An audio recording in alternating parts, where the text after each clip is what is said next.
4 horas después del hundimiento del Titanic, con las primeras luces del alba, llegó a la zona el Carpathia, que había hecho los casi 100 kilómetros que lo separaban del Titanic a toda máquina.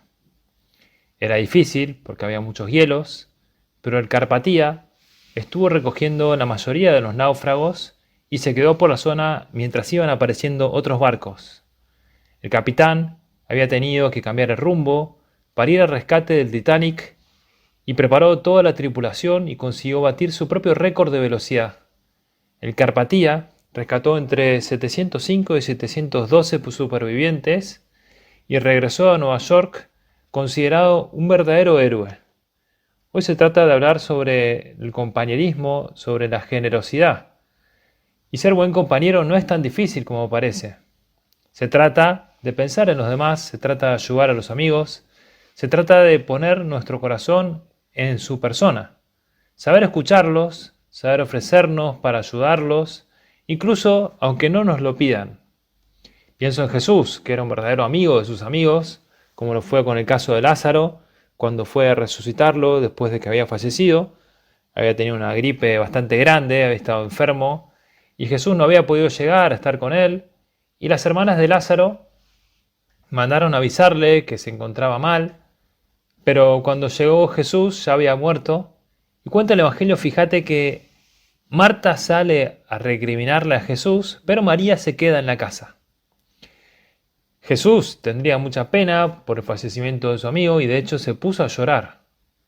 Y Marta se lo recalcó, como que le tocó la herida, y le dijo, si hubiese llegado antes, no hubiese muerto. Pero Jesús, que lo puede todo, resucitó a su amigo.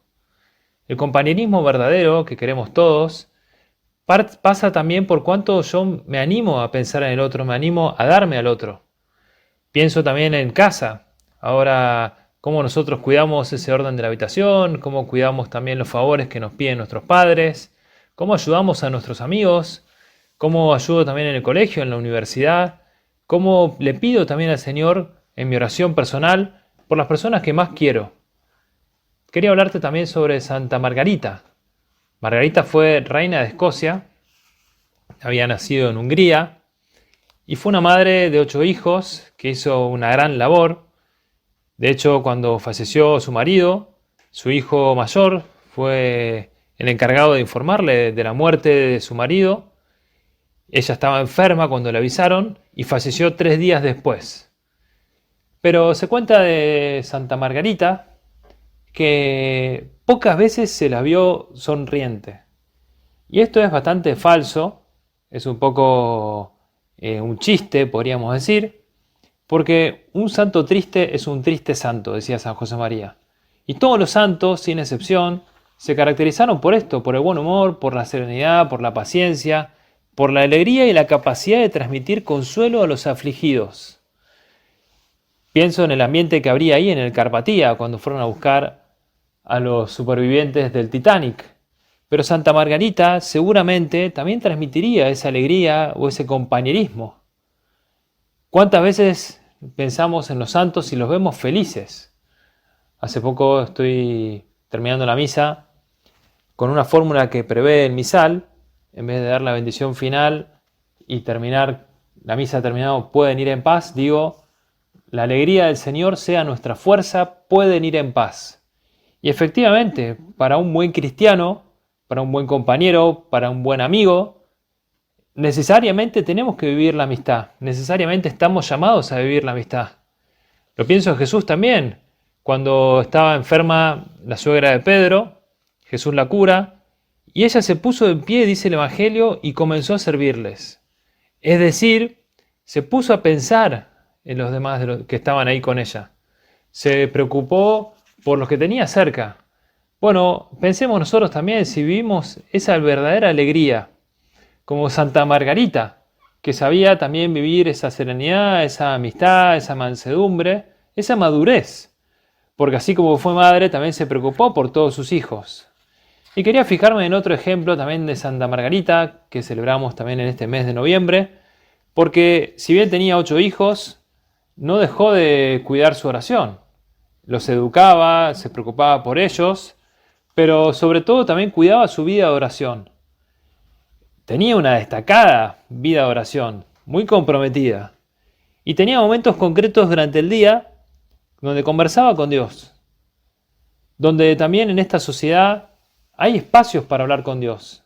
¿Vos le dedicás tiempo para hablar con Dios o te gana la serie o te gana el celular o te gana la computadora? ¿Le dedicamos tiempo a hablar con el Señor?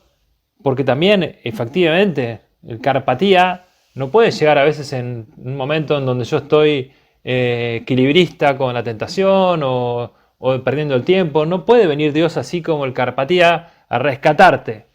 Esta Santa Margarita, siendo madre, siendo reina, teniendo un montón de ocupaciones, también se preocupaba por los pobres, por los huérfanos, por los que les faltaba el diálogo con Dios. Y en esta vida de oración, cuentan de ella, se notaba también cómo su vida, que parecía muy poca cosa, se multiplicaba, se triplicaba, se llenaba, porque no solamente vivía para ella, sino que vivía para los demás. Vamos a pedirle a Santa Margarita, vamos a pedirle al Señor, que de verdad, igual que el Carpatía, sepamos también ser conscientes de que en la medida que también vivamos ese buen compañerismo, en la medida que también nos preocupemos por las cosas importantes, descubriremos que también estamos llamados a darnos, a entregarnos, a amar, que al fin y al cabo es también nuestra vida cristiana. Y en la medida que también nos demos cuenta de que nuestra llamada, nuestra vocación, es una vocación a amar, compartiremos más tiempo con los demás. No nos encerraremos en nosotros y nuestra amistad, nuestro compañerismo tendrá un verdadero sentido, un cuidado de los más necesitados.